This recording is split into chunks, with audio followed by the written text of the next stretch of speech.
Hey everybody, Ben here from the Bonehead podcast, and welcome to Blood Bowl 7's Amazons. So we are looking at all the teams available in Blood Bowl right now, whether they're from the rulebook, the Teams of Legend PDF, or the expanded NAF teams, that's Slann Khorne, and we're putting together some of the most fun and competitive rosters for Blood Bowl 7s. So Blood Bowl 7s is a quick play variant of Blood Bowl, played with a smaller pitch, with smaller teams in a much smaller time frame. It's my absolute favourite way to play Blood Bowl.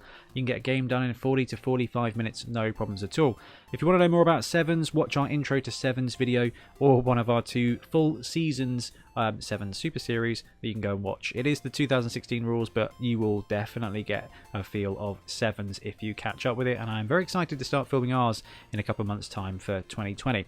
So, Amazon teams, I'm sure you've heard about them. They've all got dodge, they're quite interesting, and it turns out they're still very strong in 7s.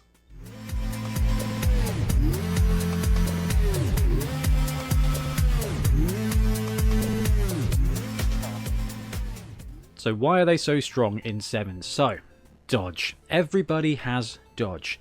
Normally, you don't want to go around dodging with a 3+ agility. You don't want to do it, not unless you really have to, because that 3+ with a reroll is begging for failure. Just ask any stunty coach or anybody with sure hands ever in the world, ever, history, ever.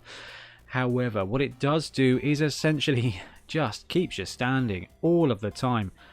1 die block, dodge means nothing. Dodge is a push, and that is going to keep you alive. And what that basically means is this entire roster is like -1 to hit, essentially, because there's one less die roll, one less result on that die roll that is going to pound you to the ground. Now, it is a very rock, paper, scissors, and if your scissors come up against that dwarf rock with tackle, you're going to get melted quite quickly, because it basically just doubles the chance of you being pounded to the ground, and you are a fragile team coming in at AV 8+. So dodge is fantastic. It's going to help you stretch play. It's going to keep you alive, but if they catch you, you're going to die.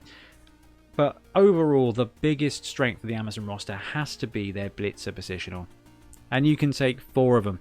So they're not war dancers like they were when the Teams of Legend PDF first dropped. That was entertaining and stressful. What they are, though, is movement 6, block, and dodge. So these guys, gals, people are very hard to put down onto the ground, and it just gets stronger from there. So Amazons are tier 1, so you're only likely to get 2 or 3 skills, and they are probably all going to be primary. That's fine, because the Blitzers can take strength skills, so if you want to go blodge guard, you can, and that is what makes Amazons so very powerful in 11s. Now in 7s, they're not, you don't tend to get that guard grind. There's no line of slaughter. So there's that separation. So Amazons struggle a little bit because they're only movement 6, they're only agility 3+, and they are fragile if you can catch them. However, they are fantastically flexible. So weaknesses, fragility, we've talked about that. Medium speed, movement 6 isn't the fastest in the world. The best you can do is put sprint on one of the catchers, potentially, to get them to almost movement 9 if you're belting it up the pitch. That's the best they can do. And they do not have sure hands, but hey, it's a 3+.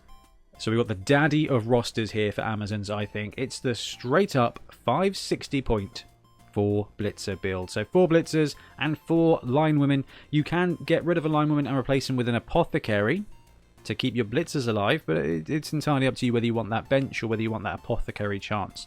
If you're running 4 Blitzers, you're probably better off just having 1 bench, because somebody's going to go down. It's probably going to be a line woman that doesn't have block as well as dodge, and then you kind of think, do I want to waste my apothecary on a line woman, take the risk, when actually I can just backfill that with a line woman.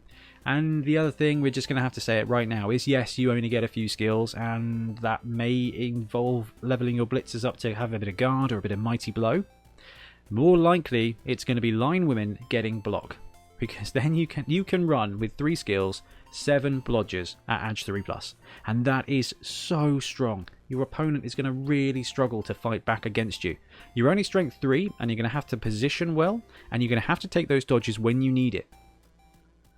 But man, trying to punch that to the ground is really difficult, and applies a bit of a meta here. If you think you're going to go into a meta where you're playing against Amazons or stunties, having a player with tackle is really useful. So if you're likely to play against Amazons with Amazons, Blitzers having tackle is going to be really tasty, but what that does do is it takes away from the additional blodge. So really interesting build. Really interesting team. Seen this run a couple of times. It always does really well. If you're playing 5 games, this is going to win 4 of them, probably. You know, this is like a 3-1-1 roster, 4-1 roster. It's really strong. You will get splattered against tackle, potentially. You can get outscored by faster rosters, but you can pile the rows here. You can go mid-range and you can beat up on people because you are able to stand toe-to-toe with most players, because you can both down them, you can power star them. They just need to power star you. But if you're willing to give up your 4th blitzer, you can do a different thing here. So if you trade down a blitzer to a thrower, bear with me, I know there's some Amazon purists out there that hate the thrower, but hang on a second. 3 blitzers, 1 thrower, 3 line folks, okay, 3 line women.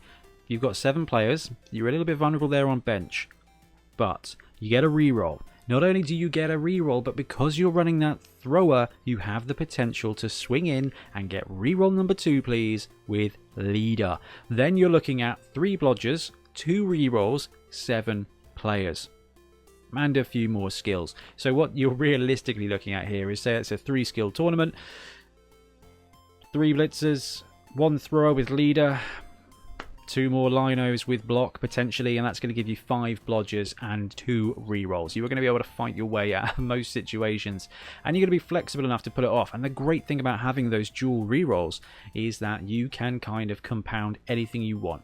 You can go for a risky blitz, you can go for picking up the ball, you can even throw the ball. You've got a thrower here, and I know that throwing is frowned upon in tournaments because it is technically subpar, but 3+ with a reroll, and then you can use your other reroll for the catch, is actually pretty useful. So you can kind of make up for your strength 6 a bit. But the key positionals here are going to be your 3 blitzers, and then if you've got 2 skills to upgrade 2 line folks to slightly less able blitzers, they are going to do a fantastic job. Alternatively, what you can do is take that 3 blitzers, that 1 thrower, those 4 line folks there. Basically, you sack off the reroll, get an extra player and an apothecary here. So if you're happy with 1 reroll over 6 turns using your leader reroll on the thrower, then what you can do is add 1 to bench and add an apothecary to keep those blitzers or that thrower around. So it's a really interesting one. You can go for 7 players, 2 rerolls, and just maximize stuff. Or you can go for 8 players, an apothecary, and 1 reroll. So you trade 1 reroll for essentially 2 more players. Okay, you keep a blitzer alive when it goes wrong, and you've got somebody on bench for when you lose a linewoman. This roster has got a ton of reserve, and it's going to be down to you. It's going to go one way or the other, isn't it? You're going to be in the situation when you've got a player on the bench and you're thinking, I really wish I had that other reroll. But then again, if you run the 7-player roster, you're going to lose somebody and you're going to be playing with 6 or maybe even 5 players. And if you are down to 5 players with Amazons, they can do stuff, but that speed and their medium agility, they're going to struggle. So this roster might be better. It depends on how aggressive you want to play. And we've got a little bit of a funny roster here for you. It's the Amazon delivery roster. So 600k, 2 throwers, 2 catchers, 4 line folks, and a reroll. So 8 players, 2 rerolls there if you put leader on the thrower. And that's the interesting thing about this roster, is you don't need to put leader on the thrower. You've got rerolls. So you're going to have 3 skills, okay? Maybe you put leader on the thrower and then you upgrade both your catchers to blodgers potentially. Or you add speed. Now you've got no block on this roster at the moment, but you do have dodge. So if you're planning on using dodge to keep you alive, you can actually turn this into a bit of a throwing pass game. You can even put accurate on one of your throwers or on the ball to get you some extra movement. This roster is less consistent, but it is the closest thing to fun I think you can have with an Amazon roster. But if your tournament has got quite a large skill package, which would be unusual in 7s, or you know, you're looking at a league or something, build your own blitzers could be a roster that works well for you. So 600k, you get 8 linewomen, so you've got 1 for the bench already, and 2 rerolls here. Now, using the 3 bits of 1 thrower leader reroll build is better. You start with 2 rerolls straight away, but this is just an interesting one. You've got the all-line people one. You can take some block. You can take kick if you want to. You can build up your own blitzers using block. Soon enough, everyone will have blodge, and you've got those 2 rerolls to start with. So while I'm content to say that the 4 blitzer build is potentially the correct way, I prefer a bit more of an all-rounded approach. By not taking that 4th Blitzer, you can get the thrower, and that saving allows you to get the reroll and the leader reroll. So you kind of dropping one player who's got strength access and who starts with block, but you kind of maximize out on everything else. So if you are going to run Amazons, consider this roster. I know the thrower is just a terrible option most of the time, but if you're in a position where you can sneak leader into your pitch, even if this is a league team, if you're going to be a league team in 7s, taking that thrower to be able to get a couple of touchdowns, a couple of completions, whatever, to get you that reroll, this roster is going to cook. Okay, if you've got skills to give, couple of blocks online, folks, leader on your thrower, you're cooking with 5 blodgers and 2 rerolls. That's an insane amount. If you don't want to go that way, you can just go heavy on your blitzers. Guard is never bad. And Mighty Blow is also worth considering. Tackle, again, is another great skill. That's the thing. When it comes to the blitzers, there is basically no bad skill. Okay? Maybe piling on might be bad. Pile driver might be bad.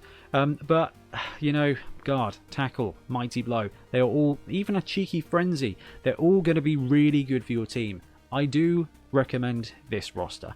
It's a bit more interesting than the 4 Blitzer one, but the wealth of rerolls here is just going to mean your team is really consistent.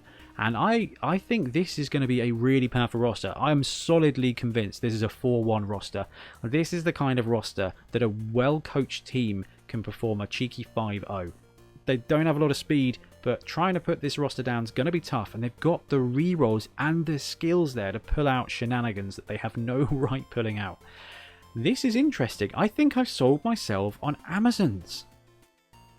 Oh, I never thought I've got dwarves on the go. I've got Amazons now. I might have to go and look at Black Scorpion because I think they do a good Amazon team. Anyway, I'm going to go shopping. Thanks very much for watching. Let me know what you think of Amazons in the comments below, because this is fun. This is interesting. This is interesting.